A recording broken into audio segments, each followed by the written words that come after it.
দুটো ডিম নিলাম, 1 বাটি চিনি, সামান্য একটু নুন, ভ্যানিলা এসেন্স, লিকুইড দুধ, পাকা আম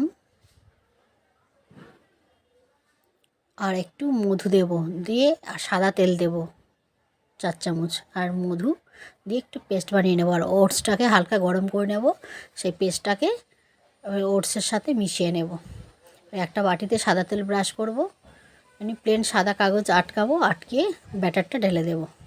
চাটু গরম হয়েছে, তাওয়া গরম হয়েছে, তাওয়ার মধ্যে বসিয়ে ঢাকা দিয়ে দেব 40 মিনিটের জন্য। 40 মিনিট পরে খুলে দেখুন কত সুন্দর নরম হয়েছে কেকটা।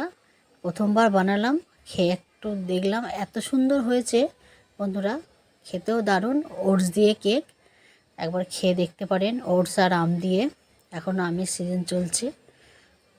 খুব সুন্দর হয়েছে খেতে, সফট, না খেলে আপনারা বুঝবেন না। আর ভ্যানিলা এসেন্সটা দিলাম ডিমের কাঁচা গন্ধটা থাকবে না বলে।